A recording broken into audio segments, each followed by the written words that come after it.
Shalom saudara yang dikasihi Tuhan Yesus Kristus. Selamat datang di channel Saudara Rohani. Selamat pagi, saya berdoa agar saudara sehat selalu, semoga Roh Kudus hadir di tengah kita saat ini. Selamat datang di Renungan Rohani pagi hari ini. Sebelum kita mulai renungan pagi ini, marilah kita berdoa. Selamat pagi, Tuhan, terima kasih untuk hari yang baru. Terima kasih karena belas kasih-Mu diperbarui setiap pagi. Besar kesetiaan-Mu dan kasih setia-Mu. Ya, Tuhan, aku tidak tahu apa yang akan terjadi hari ini, dan berapa banyak yang akan kuselesaikan, tetapi Engkau mengetahuinya. Jadi aku memberikan hari ini kepadamu. Penuhi aku dengan Roh Kudus-Mu.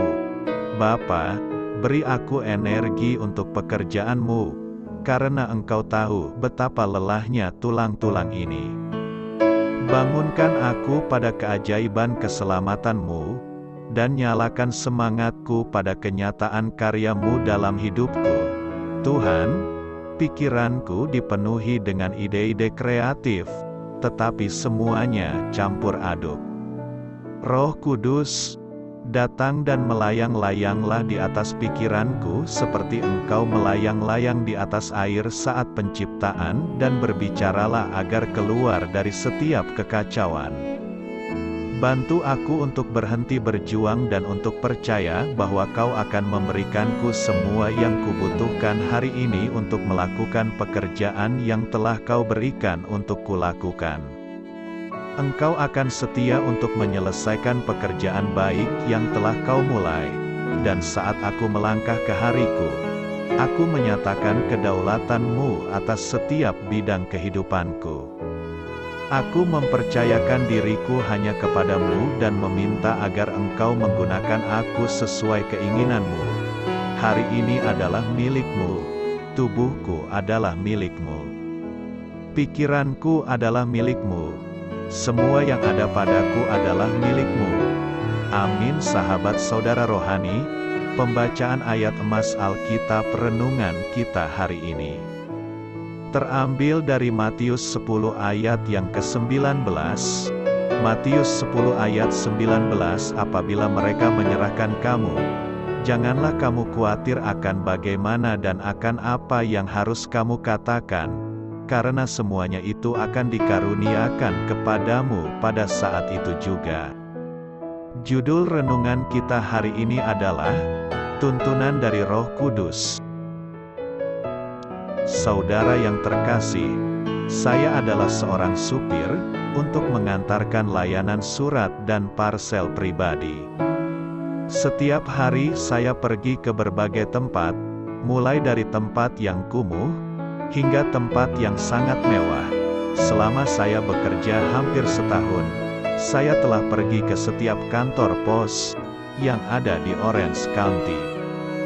Suatu hari, bos meminta saya untuk datang lebih awal, karena kami memiliki klien di Newport Beach yang meminta penjemputan barang lebih awal. Sebelum saya berangkat, saya memeriksa peta dan melihat lalu lintas sangat padat. Melihat situasi ini, saya jadi bergegas agar tidak terlambat. Ketika saya tiba di kantor pos, saya berbelok ke jalan masuk, namun saya menemukan tanda merah besar yang bertuliskan, "Jangan masuk." Situasi ini menuntut saya membuat keputusan cepat. Apakah saya harus mundur dan menghadapi lalu lintas yang padat dan mencari pintu masuk lain? Atau apakah saya menginjak gas dan masuk ke tempat parkir sebelum ada mobil lain yang keluar? Akhirnya saya memutuskan untuk melewati jalan itu. Ketika saya hampir saja keluar dari jalur salah yang saya ambil dengan nekat ini, tiba-tiba sebuah mobil berbelok ke jalan masuk. Kami menginjak rem dan nyaris bertabrakan.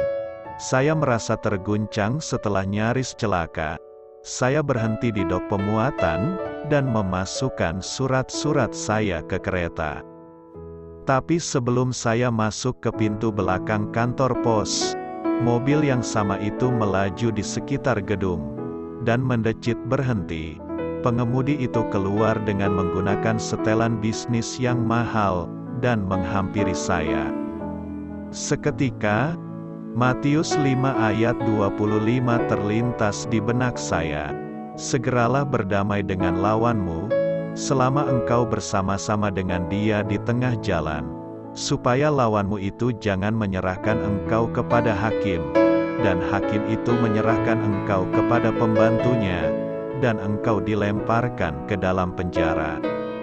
Saat orang asing itu mendekat, saya berjalan ke arahnya dan berkata, "Pak, saya berhutang permintaan maaf kepada Anda.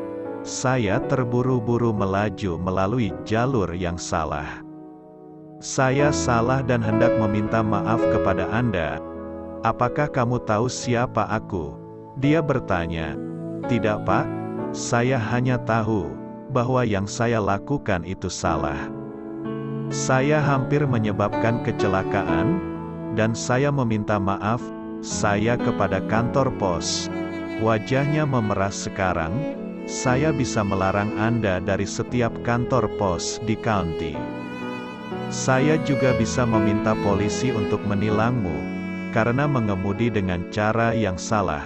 Saya juga bisa menelpon atasan Anda, dan memintanya untuk memecat Anda," katanya. Lalu dia berhenti berbicara dan saya memandangnya. Kemudian dia melanjutkan, "Tapi katakan apa?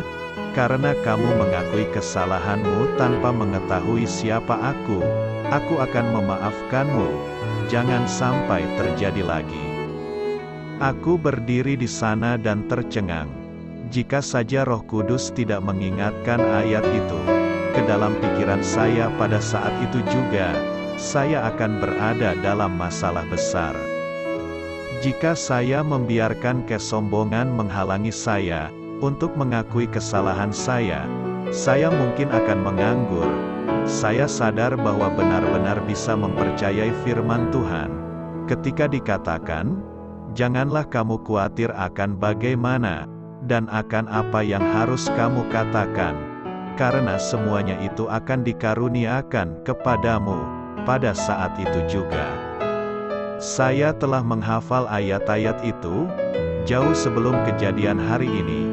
Saya tidak pernah menyadari bahwa saya akan menggunakannya dalam situasi sulit yang baru saja saya hadapi. Sebelum pergi, saya meluangkan waktu sejenak untuk bersyukur kepada Tuhan atas firman dan Roh Kudus-Nya. Setelah menyelesaikan rute pengiriman, saya memarkirkan van dan mengambil kunci ke kantor.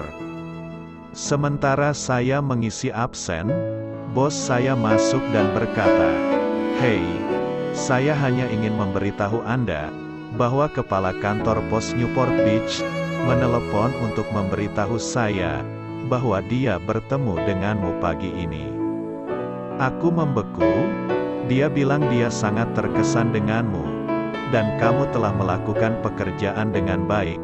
Saya hanya ingin menyampaikan pujian itu. Kerja bagus. Saudara yang terkasih, malu, rendah hati, dan lega bercampur jadi satu. Saya pergi ke kampus. Saya sudah terlambat dan terburu-buru, tetapi saya berhati-hati dan mematuhi setiap rambu lalu lintas.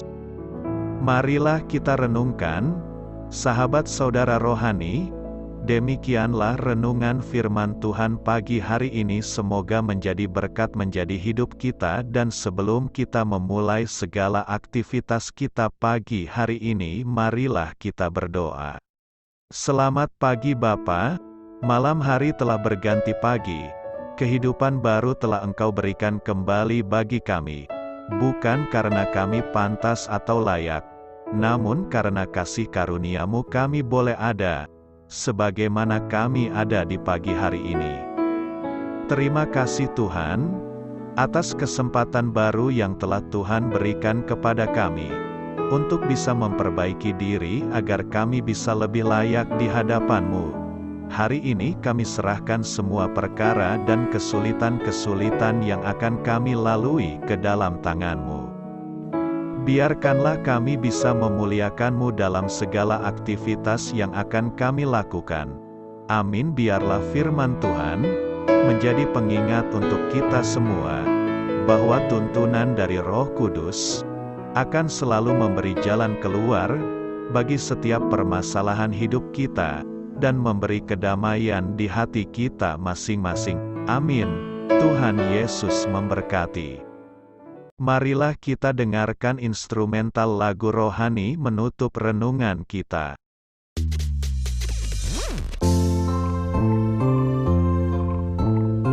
Musik ini dibuat oleh saudara rohani.